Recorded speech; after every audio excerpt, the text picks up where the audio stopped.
ପିଲାମାନେ ଗତ କ୍ଲାସରେ ଆମେ ସରଳ ସମୀକରଣର ସରଳ ସହ ସମୀକରଣର ସଙ୍ଗତ ସ୍ୱତନ୍ତ୍ର, ସଙ୍ଗତ ନିର୍ଭରଶୀଳ ଓ ଅସଙ୍ଗତ ସମ୍ପର୍କରେ ପଢିଥିଲେ ଯେ ଗୋଟେ ଯଦି ସଙ୍ଗତ ସ୍ୱତନ୍ତ୍ର ଥାଏ ସେଠି ସମୀକରଣର ରୂପ କିପରି ହେବ। ଯଦି ସଙ୍ଗତ ସ୍ୱତନ୍ତ୍ର ସମୀକରଣ ଥାଏ ସେଠି କଣ କଣ୍ଡିସନ ଥିଲା ନା କଣ୍ଡିସନ ଥିଲା ଯେ a1 by a2 does not equal to b1 by b2। ଗତ କ୍ଲାସରେ ମୁଁ ସ୍ୱତନ୍ତ୍ର ଭାବେ ଦିଟା ସମୀକରଣ ନେଇ ଦର୍ଶାଇଥିଲି ଯେ ସଙ୍ଗତ ସ୍ୱତନ୍ତ୍ର କାହିଁକି ହେଲେ, ଏମାନଙ୍କୁ କାହିଁକି ସଙ୍ଗତ ସ୍ୱତନ୍ତ୍ର କୁହାଯିବ, କାରଣ ଏମାନେ ପରସ୍ପରକୁ ଗୋଟିଏ ବିନ୍ଦୁରେ ଛେଦ କରିବେ। ଯଦି ପରସ୍ପରକୁ ଗୋଟିଏ ବିନ୍ଦୁରେ ଛେଦ କରିବେ ତେବେ ଆଙ୍କର ସମାଧାନ ହେଉଛି ଅନନ୍ୟ ସମାଧାନ। ଅନନ୍ୟ ସମାଧାନ ମାନେ ଗୋଟିଏ ସମାଧାନ। ଯେହେତୁ ଗୋଟିଏ ସମାଧାନ ତେଣୁ ଏମାନଙ୍କୁ କଣ କରିବା, ସ୍ୱତନ୍ତ୍ର ସମୀକରଣ, ଯାହାର a1 by a2 ଟା b1 by b2 ସହିତ କଦାପି ମିଶିବ ନାହିଁ। ସେଥିପାଇଁ a1 by a2 does not equal to b1 by b2 କହିଥିଲେ। ଦ୍ୱିତୀୟ କଥା କହିଥିଲି, ଏଇଟା ଥିଲା 1 ନମ୍ବର। ଦ୍ୱିତୀୟ କଥା କହିଥିଲି ଯେ ସଙ୍ଗତ ନିର୍ଭରଶୀଳ। ସଙ୍ଗତ ନିର୍ଭରଶୀଳରେ କଣ କହିଥିଲି ଯେ a1 by a2 equal to b1 by b2 equal to c1 by c2। ଯେଉଁମାନେ ପୂର୍ବ କ୍ଲାସ ଦେଖିଦବ, ସେଠି ବହୁତ ଭଲ ଭାବରେ ବର୍ଣ୍ଣନା ହେଇଥିଲା। ତେବେ ଯଦି କୋଉମାନେ ବୁଝି ନ ପାରୁଛ ତେବେ ଏଇ ନମ୍ବରରେ କଣ୍ଟାକ୍ଟ କରିବ, ମୁଁ ତାଙ୍କ ପାଇଁ ଅଲଗା ଆଉ ଥରେ ଭିଡିଓ କରିବି। 97754609 ଏଇ ନମ୍ବରରେ କଣ୍ଟାକ୍ଟ କରିବି, ମୁଁ ତାଙ୍କ ପାଇଁ ଆଉ ଥରେ ମୁଁ ଭିଡିଓ ବନେଇବି। ଠିକ ଅଛି। ତେବେ ସଙ୍ଗତ ନିର୍ଭରଶୀଳ ସର୍ତ୍ତ ଥିଲା a1 by a2 equal to b1 by b2 equal to c1 by c2। ଯାହାର ସମାଧାନ କେତେଟା ଥିଲା ନା ସମାଧାନ ଥିଲା ଅସଂଖ୍ୟ ସମାଧାନ। ତେବେ ମୁଁ କହିଥିଲି ଯେ ସଙ୍ଗତ ସ୍ୱତନ୍ତ୍ରରେ ଯୋଉ ସରଳ ରେଖା ଦିଟା ହେବ ସେମାନେ ପରସ୍ପରକୁ କେତେଟା ବିନ୍ଦୁରେ ଛେଦ କରିବେ, ପରସ୍ପରକୁ ଗୋଟିଏ ବିନ୍ଦୁରେ ଛେଦ କରିବେ। ଗୋଟିଏ ବିନ୍ଦୁରେ ଛେଦ କରିବେ। କିନ୍ତୁ ଯୋଉଠି ଅସଂଖ୍ୟ ସମାଧାନ ସେଠି ମୁଁ କହିଥିଲି ସରଳରେଖା ଦ୍ୱୟ କଣ ହେବେ ନା ଅଭିନ୍ନ, କାରଣ ଗୋଟିଏ ସରଳରେଖାର ଦିଟା ରୂପ ହେବ। ଠିକ ଅଛି। ବର୍ତ୍ତମାନ ଆସିବା ତୃତୀୟ କଣ୍ଡିସନ, ଯୋଉଟା ଥିଲା କଣ ନା ଅସଙ୍ଗତ। ଯୋଉଟା ଥିଲା ଅସଙ୍ଗତ। ଅସଙ୍ଗତରେ କଣ ଥିଲା ନା ଅସଙ୍ଗତ ଥିଲା ଯେ a1 by a2 equal to b1 by b2 କିନ୍ତୁ does not equal to c1 by c2। ଏ କ୍ଷେତ୍ରରେ କଣ ନା ସମାଧାନ ସଂଖ୍ୟା ନାହିଁ, ସମାଧାନ ନାହିଁ, ଆଦୌ ସମାଧାନ ସମ୍ଭବ ନୁହଁ। କାହିଁକି ନା ଏ ସରଳରେଖା ଦ୍ୱୟ ସମାନ୍ତର ହେଇଯିବେ, ସରଳରେଖା ଦ୍ୱୟ ସମାନ୍ତର ହେଇଯିବେ, ସେଥିପାଇଁ ଏଠି ସମାଧାନ ଆଦୌ ନାହିଁ। ଠିକ ଅଛି। ଏ ତିନିଟା କେସ୍ ବର୍ଣ୍ଣନା କରିଥିଲେ। ଆଚ୍ଛା, ଏଠି ସମାନ୍ତର ହେଇଥିଲା ଅସଙ୍ଗତ କେସରେ। ସଙ୍ଗତ ନିର୍ଭରଶୀଳ କେସରେ ଅଭିନ୍ନ, ମାନେ ଗୋଟିଏ ସରଳରେଖାର ଦିଟା ରୂପ, ଦିଟା ଇକ୍ୱେସନ ଥିଲା। ଏଠି କଣ ନା ପରସ୍ପରକୁ ଗୋଟିଏ ବିନ୍ଦୁରେ ଛେଦ କରୁଥିଲେ, ପରସ୍ପରକୁ ଗୋଟିଏ ବିନ୍ଦୁରେ ଛେଦ କରୁଥିଲେ। ଠିକ ଅଛି। ବର୍ତ୍ତମାନ ଆମେ ଗୋଟେ କ୍ୱେଶ୍ଚିନ୍ କରିବା ଯୋଉଠି ସଙ୍ଗତ ସ୍ୱତନ୍ତ୍ର ସିଏ ହବ କି ସଙ୍ଗତ ନିର୍ଭରଶୀଳ ହବ କି ଅସଙ୍ଗତ ହବ, ସେ ସମ୍ବନ୍ଧରେ ଗୋଟେ ପ୍ରଶ୍ନ କରିବା। ସପୋଜ ଗୋଟେ ପ୍ରଶ୍ନ ଏଇଠି ଅଛି, କ୍ୱେଶ୍ଚିନ୍, ପ୍ରଥମ କ୍ୱେଶ୍ଚିନ୍, ଖାତାଟାକୁ ଲେଖ। ଗୋଟେ ହେଲା 2x plus 3y minus 7 equal to 0। ଆଉ ଗୋଟେ ଅଛି x minus 3y plus 2 equal to 0। 2 equal to 0।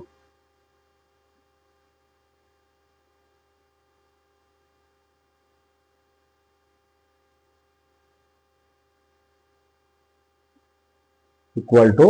0 ये है इक्वेशन 1 ये है इक्वेशन 2 तबे एठी कहिबा जे ये समीकरण दुईटा संगत स्वतंत्र हेबे कि निर्भरशील हेबे कि असंगत हेबे आमे केमती जानिबा ताले एठी कोन करिबा ना प्रथम देखिबा ये समीकरण रे a1 by a2 केते हेउची एठी a1 नो मूल्य 2 a1 माने 1 माने प्रथम समीकरण a माने x रो सहग एठी x रो सहग केते अछि ना 2 x रो सहग केते अछि 2 प्रथम इक्वेशन रे x रो सहग को हमें कहले a1 सेमती a2 होची कोन ना a2 होची द्वितीय इक्वेशन रे x रो सहग एठी x रो सहग किछि नै माने 1 अछि ताहले a1 by a2 केते हला ना 2 by 1 सेमती b1 by b2 केते होची ना b1 by b2 हला 3 by -3 जोटा कि -1 से भली c1 by c2 केते हला ना -7 by 2 ठीक अछि ताले एठी कोन लक्ष्य करछु ना एठी लक्ष्य करूचे a1 by a2 does not equal to b1 by b2 ता अर्थात एठी a1 by a2 टा b1 by b2 सहित समान हैला नहीं ताहाले एटा कोन हैला ना संगत स्वतंत्र रो शर्त फुलफिल करूची सेति पई ए समीकरण द्वयर ए जो समीकरण इक्वेशन 1 इक्वेशन 2 लिखाई जे ये समीकरण द्वयर सररेखा द्वय परस्पर को गोटिए बिंदु रे छेद करिवे परस्पर को गोटिए बिंदु रे छेद करिवे तेनु समाधान एटी अनन्य हबो ठीक अछि तेनु मु कहि परिबी जे एटी समीकरण द्वयर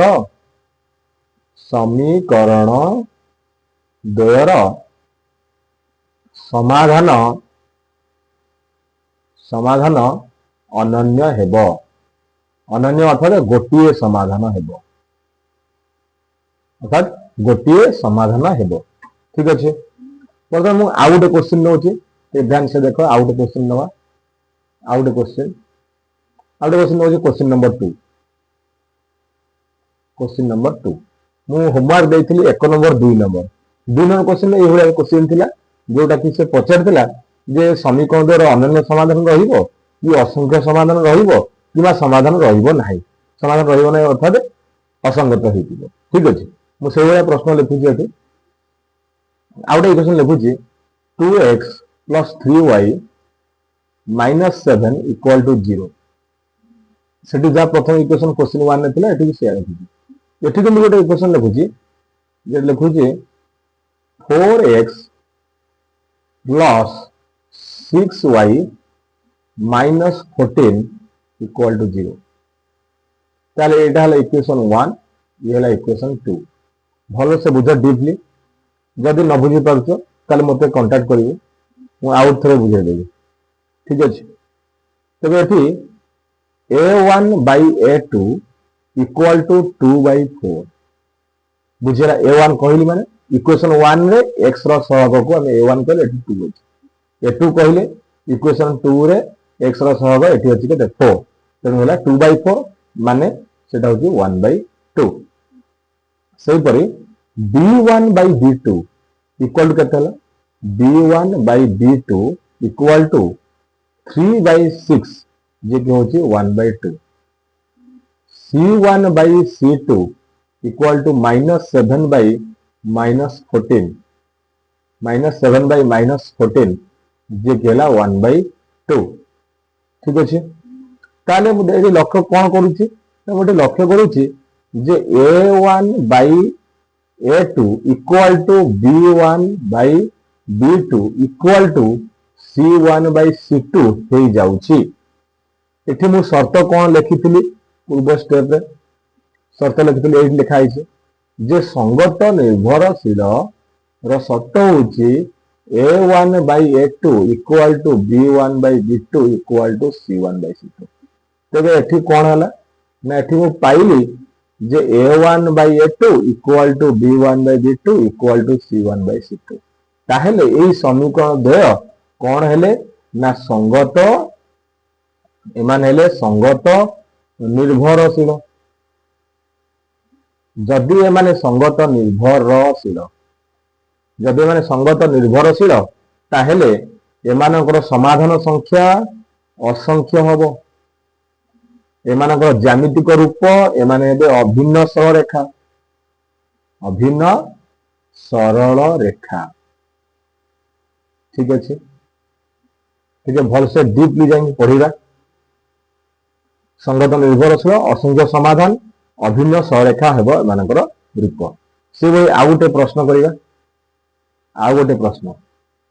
क्वेश्चन 3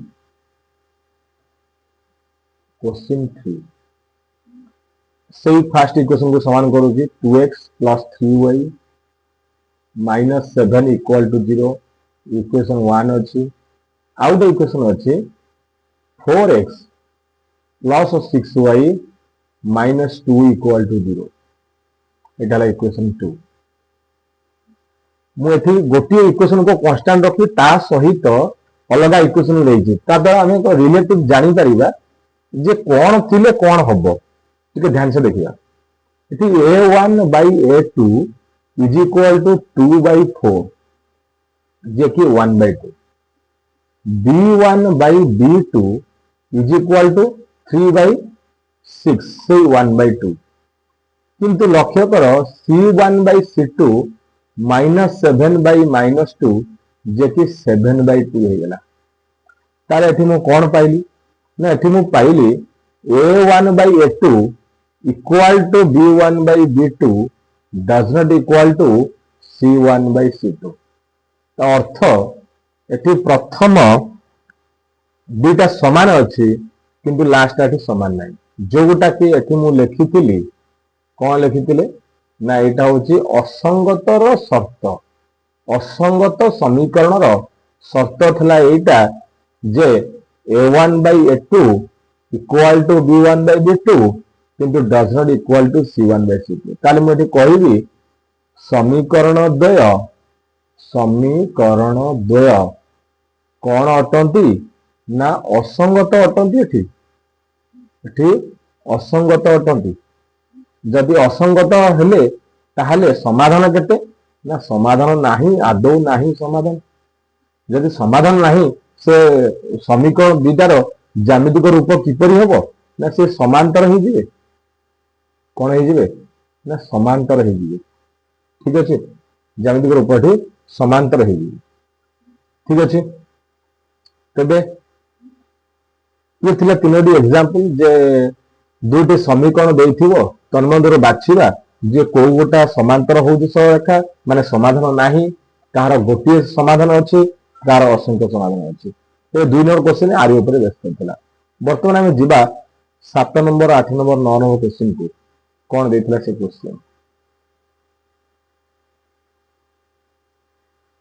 जोडी से क्वेश्चन नो पैटर्न थिला एई भली जज देइथिबो क्वेश्चन नंबर 4 मिट करूची। सपोज देइची 2x + 3y - 7 = 0 आउट देइची 4x + ky - 2 = 0। क्वेश्चन कहिची जे समीकरण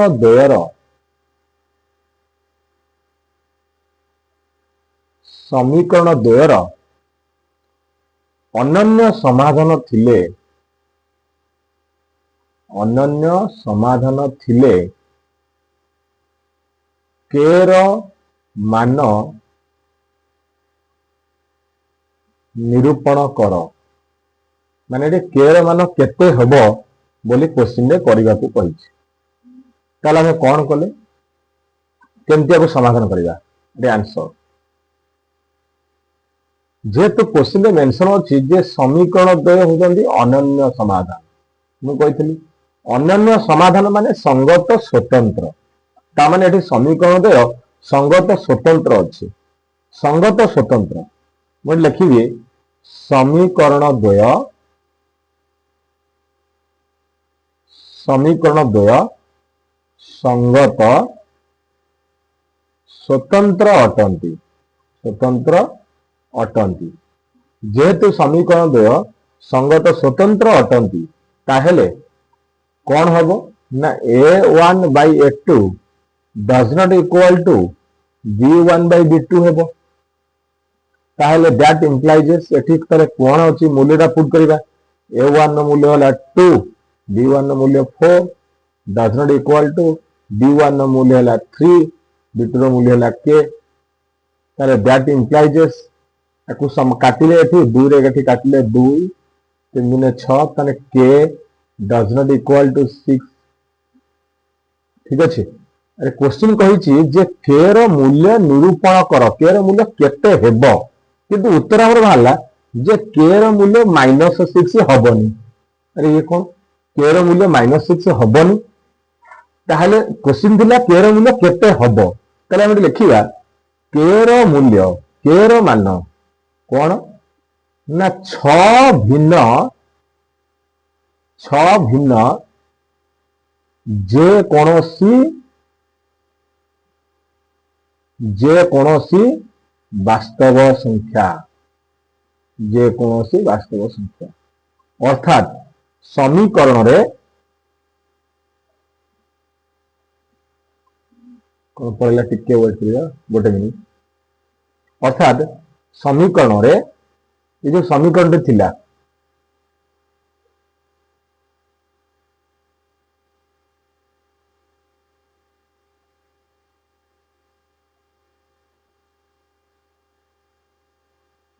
जो समीकरण मु लिखी सेठी कौन लिखी समीकरण ना समीकरण थिला 2x plus 3y minus 7 equal to 0 second समीकरण थिला 4x plus ky minus 2 equal to 0 ठीक अच्छे ये समीकरण दो संगत स्वतंत्र थिले तेबे समीकरण मु संगत स्वतंत्र को व्यवहार करी मु कौन कली ना k रो मूल्य 6 हबनी बोली बा कली तेणु k रो मूल्य 6 हबनी ताले हबो केते ता माने 6 भिन्न जेकोसी वास्तव संख्या हबो 6 भिन्न जेकोसी वास्तव संख्या हबो ताले एठी कोन ना एठी k जगह रे जदी 6 भिन्न माने 7 पकेले हबनी हां हबो 5 पकेले हबनी हां हबो 5 पकेले ये समीकरण दे असंगत स्वतंत्र भी हेबे 3 पकेले हबो हां हबो 3 पकेले भी संगत स्वतंत्र हबो कारण 2 रे तो 4 टा होची 1 तो 2 तो 3 रे तो 6 टा 1 तो 2 कारण जदी ये 1 तो 2 अछि a1 by a2 टा 1 तो 2 अछि b1 by b2 जदी 1 तो 2 हे जाय तले एदिरा समान हे जिवो कोउटा ना a1 by a2 equal to b1 by b2 हे जिवो किंतु c1 by c2 टा अलग हे जिवो तने ये असंगत हे जिवो बुझी पालो तेणु जदि 6 छड़ा अन्य जेकोसी पकेबा ताले समीकरण देव कोन हे ना संगत स्वतंत्र हेबे सेदिबा लिखा जाय k रो मान 6 भिन्न अन्य जेकोसी वास्तव संख्या एडे रही ठीक अछि बुझी पारलो एटा बुझी पारलो नेक्स्ट हमें आ गुटे क्वेश्चन से होली करिया आउट पेज ऐड कर दियो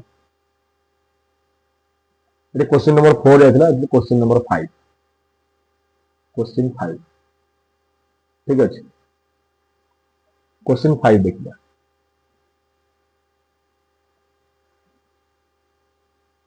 क्वेश्चन 5 रे लिखुची एठी मनकर गोटे इक्वेशन अछि सेही equation 2x plus 3y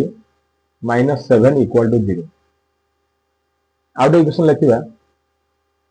4x plus ky minus 2 equal to 0 ठीक अछि क्वेश्चन कहिछि जे समीकरण द्वय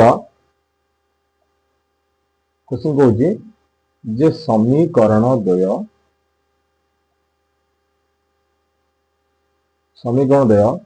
असंगत हेले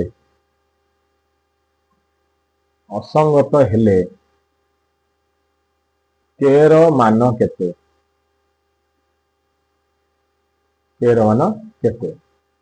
आमे कोन करिबा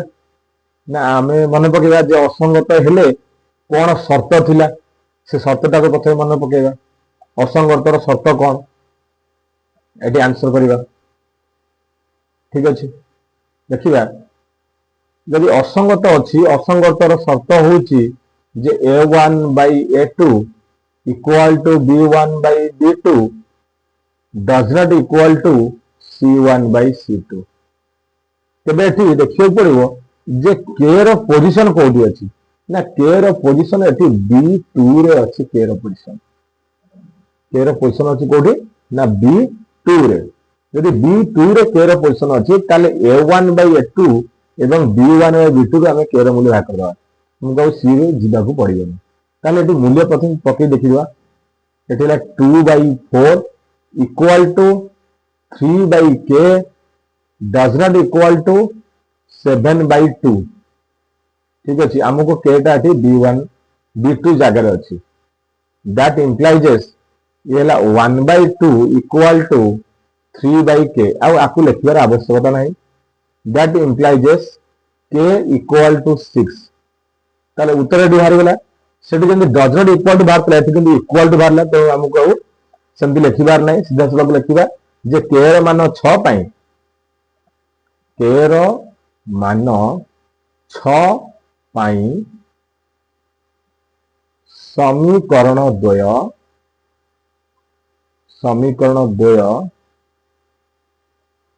कौन हेबे ना असंगत हेबे यदि असंगत हेबे अर्थात सेमानकर समाधान आदौ रहिबो नाही सेमानकर समाधान आदौ रहिबो नाही ठीक अछि क्लियर बुझियला नेक्स्ट आमे आउडे क्वेश्चन एठी मु कर दोछि एठी एटा क्वेश्चन नंबर 6 ठीक अछि क्वेश्चन नंबर 6 लिखुछि जे 2x plus 3y minus 7 equal to 0 आउट इक्वेशन अछि 4x plus ky minus 14 equal to 0 ए तीनटा इक्वेशन को देखो मु तीनटा इक्वेशन को को वेराइटी रे लिखिछि लाइक ये ला इक्वेशन 1 ये ला इक्वेशन 2 क्वेश्चन कहूछि जे ए दुईटा इक्वेशन रो एठी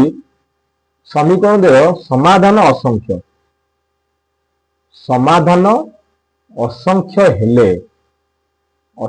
हेले k रो मान केते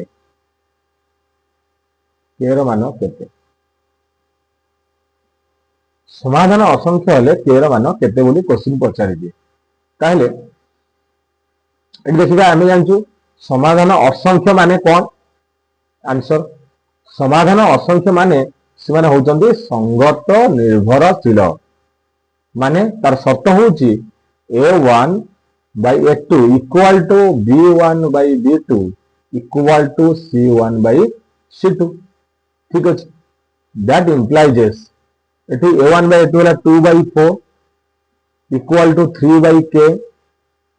equal to केते अछि ना -7 by -14 अछि ताले सबु जान काटि देले ये भी 1 by 2 एतिकर मूल्य भी 1 by 2 एतिकर मूल्य भी 1 by 2 ताले 1 by 2 equal to 3 by k 1 by 2 equal to 3 by k that implies k equal to केते हला ना 6 ताहले एठी k रो मान 6 पई ए समीकरण द्वय कोन हेबे ना संगत निर्भरशील अर्थात सेमानकर असंख्य समाधान रहिबो अच्छा एटी प्रीवियस क्वेश्चन भी उत्तर मान 6 बारथले ता पूर्व क्वेश्चन भी डज नॉट इक्वल टू 6 लिखथले किंतु ए द्वितीय समीकरण रे किछि मॉडलिंग थिला कोन द्वितीय समीकरण देखो एठी द्वितीय एठी जो क्वेश्चन नंबर 5 अछि एठी मु लिखिछि -2 ए रेशियो टाकू एठी मु क्वेश्चन नंबर 6 रे कोन लिखिछि ना एठी -14 कारण